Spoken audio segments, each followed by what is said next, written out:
देखिए, जो पेड़ होते हैं इसके फ़ायदे अगर मैं गिनवाने बैठूँ तो शाम तक अगर हम बोलेंगे फिर भी इसके फ़ायदे कंप्लीट नहीं होंगे, इतने फ़ायदे हैं। कोरोना काल में हमने देखा कि ऑक्सीजन की एक जो सिलेंडर है उसकी कीमत क्या है, हमने पहली बार ऑक्सीजन की सिलेंडर की कीमत तब समझी है। सुप्रीम कोर्ट में एक रिपोर्ट लगी थी, एक वयस्क पेड़ होता है जो बड़ा पेड़, इसकी अगर कीमत आंकी जाए तो किसी ने तो उस समय ने एक रिपोर्ट दी थी, उसमें कहा था एक बहुत ही बड़ा पेड़ जो वयस्क अवस्था में हो गया, उसकी अगर हम कीमत, वो जो हमें सर्विसेज देता है उसकी कीमत अगर आंकी जाए तो वो 1 करोड़ रुपया है। इसका मतलब अगर हम फाइनेंशियली देखें एक पेड़ की कीमत कितनी हो सकती है, 1 करोड़ रुपए तक की एक बड़ा पेड़ है। लेकिन जब हम लगाते हैं या जब हम पेड़ पौधे लगाते हैं तब हमारे दिमाग में ये चीज़ हम नहीं देखते कि इसको बड़ा करके अगर जब इतना बड़ा होगा तब इसकी वैल्यू डायरेक्ट और इनडायरेक्टली इतनी बड़ी होगी। तो मैं यही कहना चाहता हूँ कि जब पेड़ लगाते हैं तब ये सोचिए कि इसको बड़ा करना है, और जब बड़ा होगा तब इसकी वैल्यू इतनी तक डायरेक्ट और इनडायरेक्टली हमें मनुष्य को इतना फ़ायदा वो देती है। जिस तरह से आप वृक्षारोपण के क्रम में बताया कि किन किन विभागों को आपके द्वारा वृक्षारोपण के लिए प्रदान किया जाता है? टोटल 18 डिपार्टमेंट थे जो मऊ जिले में, टोटल 18 डिपार्टमेंट को विभिन्न लक्ष्य रखे गए थे। सबसे बड़ा था उसमें वन विभाग का था जो 12 लाख के अराउंड था, उसके बाद ग्राम विकास विभाग था जिसका अराउंड 8 लाख था। इसके तहत अलग अलग डिपार्टमेंट को टोटल मऊ में 28.3 लाख पौधे इस साल में लगने हैं। उनकी सुरक्षा के लिए क्या आपके विभाग के द्वारा और अन्य जिस विभाग को दिया जाता है उनकी सुरक्षा के लिए क्या प्रावधान कुछ बनाएंगे या नहीं? सुरक्षा के लिए विभिन्न चीज़ें होती है, एक तो होती है सुरक्षा, एक होती है सिंचाई, एक होती है पौधों के आसपास निराई गुड़ाई।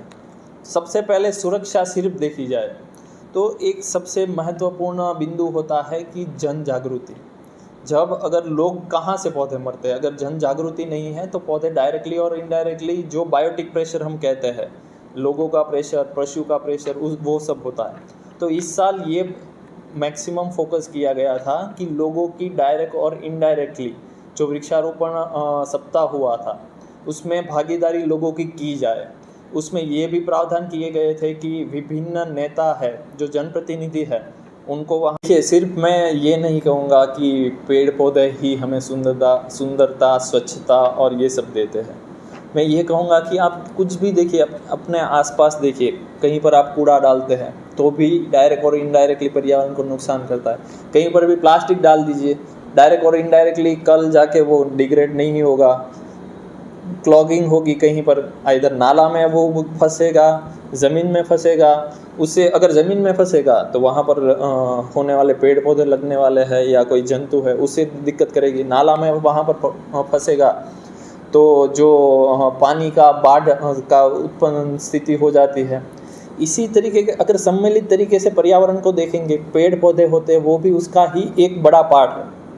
पेड़ पौधा अगर कहीं पर लगता है तो वो वहाँ पर ठंडा करता है समय के साथ। वहाँ पर जो ऐसा भी स्टडी होती है कि जहाँ पर भी पेड़ पौधे लगे हैं वहाँ पर बारिश ज़्यादा होती है, और ये साइंटिफिक रिपोर्ट्स है। तो जनता को मैं वही कहूँगा, एक सम्मिलित तरीके से एक ऐसी सोच बनाए कि हम अपने आसपास स्वच्छता और सुंदरता वाले एक सुगम माहौल में जिए।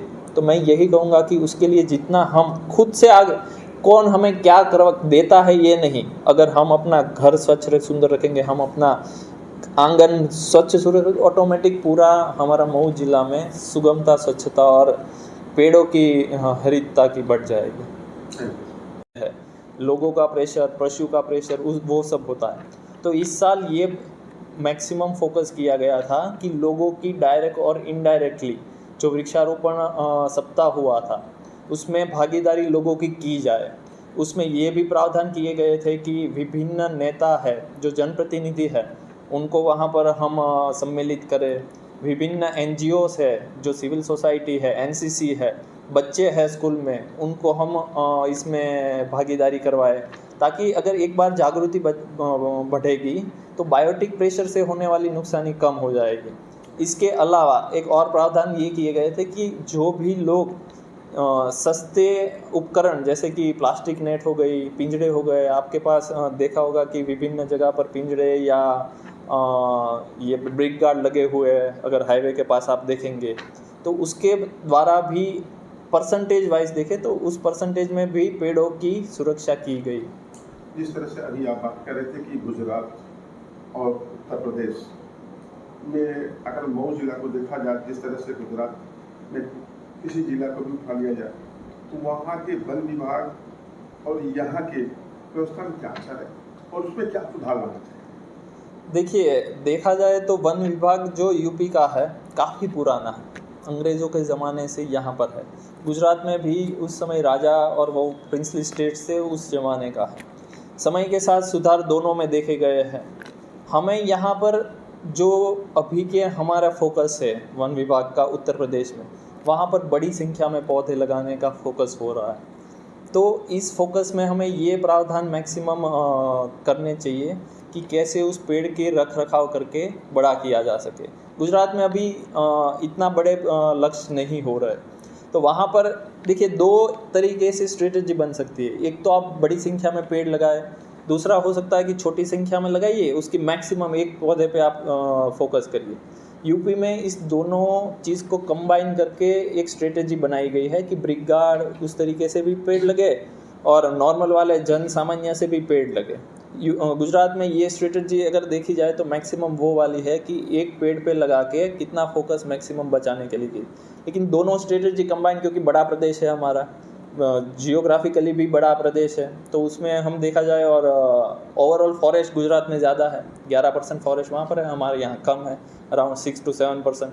तो हमारे यहाँ पर एग्रो फॉरेस्ट्री उस पर ज़्यादा फोकस करना होगा अगर फॉरेस्ट एरिया बढ़ाना है। तो इस तरीके से स्ट्रेटजी पूरी डिफरेंट होती है। हमारे चैनल के माध्यम से आप क्या संदेश देना चाहते हैं जनता से?